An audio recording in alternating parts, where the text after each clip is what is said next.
From the vicious response to my previous video ranking the Forsaken survivors, this really showed me the idea of how well balanced the devs have made Forsaken.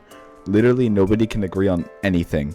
From that video, I got a new idea. What is the best map for each Forsaken character? There's only 6 maps in the game during the making of this video, so I can see this becoming outdated like really fast, but I think the analyzing of how each map can be used for each character in Forsaken is really interesting. So I love to hear extra points or disagreements with my thoughts in the comments on this video.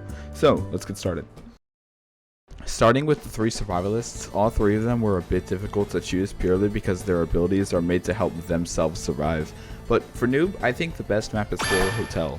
Noob has always been known for shining in Last Man Standing, specifically with the Ghost Burger ability.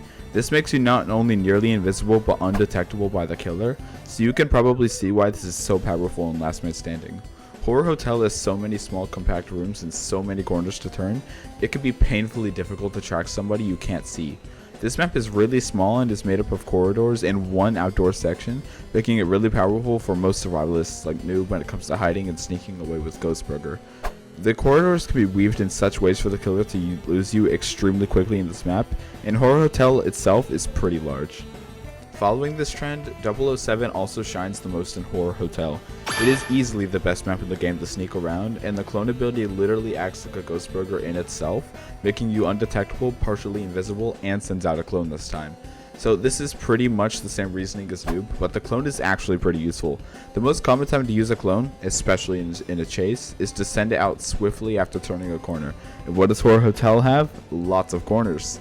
The ability to teleport too is pretty useful at the start of Last Man Standing, though I'd argue all maps have this advantage, except in Horror Hotel, it's a lot more difficult to predict or even see where the teleport brought 007.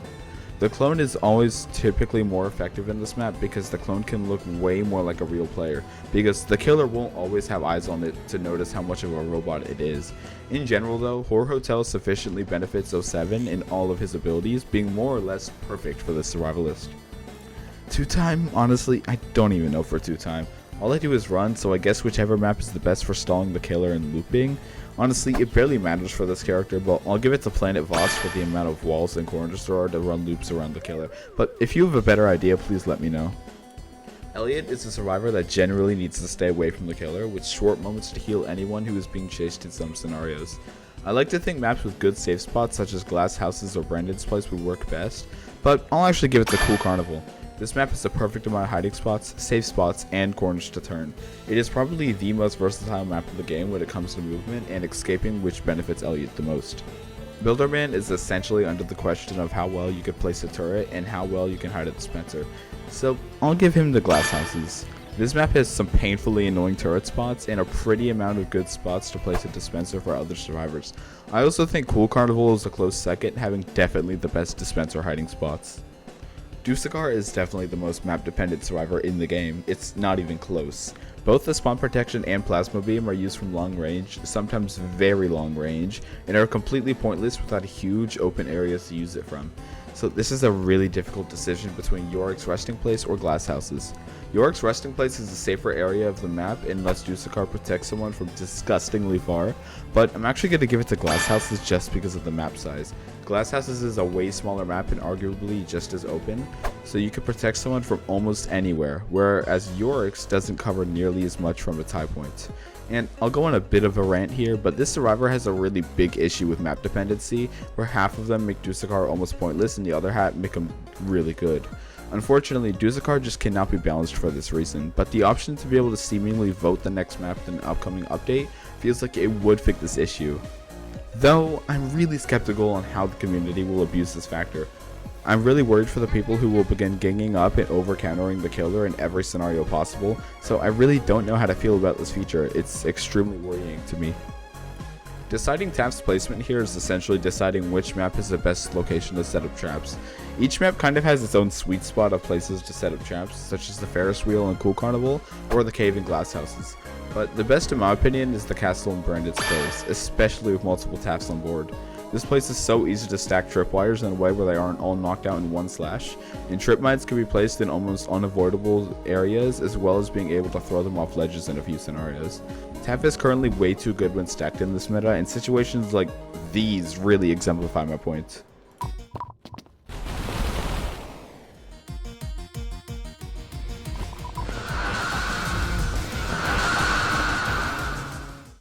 Shadletsky is such a basic character that this choice generally could have been anything, but his main strategy is turning corners and slashing being the most likely way you'll hit the killer.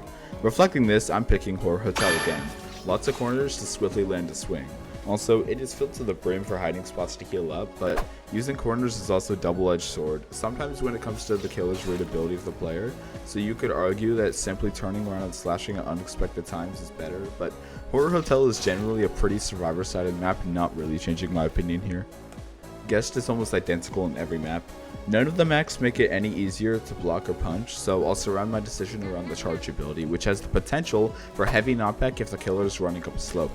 Because of this, I'm actually going to pick York's resting place for this reason. The platform with the well on it is super easy to knock the killer off, wasting a lot of time, and both charge and punch can pull this off. This is a common place for some survivors such as Ducacarta Camp, making Guest, especially multiple, a really nice time waste. Guest is so versatile throughout the map, so this is just a small detail on the map that seals the deal for me. For the last of the survivors, Chance is a really difficult decision. What map can satisfy a hiding spot for flipping your coin and rerolling? Open enough to make gunshots easier, but not so open you won't be immediately found and chased down while trying to raise your health. Well, these conditions knock out just about all the maps, so I'll pick Cool Carnival.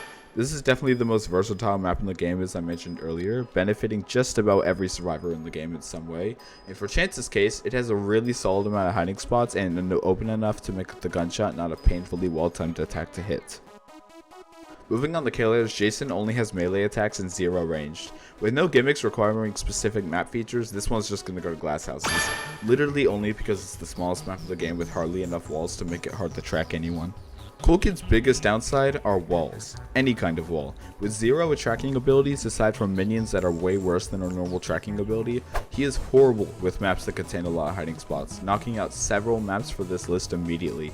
The only 2 maps in the game that have spaces I'd consider open are Yorick's resting place and glass houses.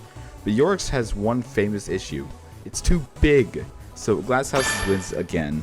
This open but small map makes this an all-around best map for Cool Kid, making his lack of tracking ability a bit less annoying and his walk speed override viable. John Doe's main mechanic is to trap survivors and kill them to chip damage. He needs a map closed enough where it's easy to trap someone, but not so closed he ends up trapping himself. And honestly, none of the maps really fit these parameters, as well as a few having horrible physics with the spikes, such as Yorick's. So this is where I don't really know what map to pick and resort to Cool Carnival. This place is built beautifully and has the perfect amount of hiding spots, walls, and open area. It's the only map I think John Doe plays really well on, and this is coming from main. The way it's built can create perfect traps without trapping himself or the spikes becoming really inconvenient. Also, it has some really good digital footprint placement opportunities. Lastly is Onex. This is funnily enough one of the easiest decisions in the whole video. His reliance on projectiles makes maps with elevation changes absolutely devastating when playing Onex, and maps with open areas are also horrible for him, making the avoidance of projectiles sometimes way too easy for survivors. There's just one map that gets rid of both inconveniences, Horror Hotel. Like I've said, this map has such small rooms you could turn on your viewing capabilities and send your projectiles through every wall, and just one slope to worry about, the ball pit.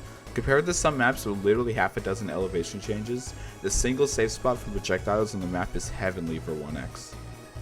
That's all the characters gone over, so expectantly I'll likely be making a video going over the worst map for each character. This one ended up being a lot more interesting to write and interpret than I expected, so I might make some more stuff hyperanalyzing how the maps play out in the future. But that's it for me, so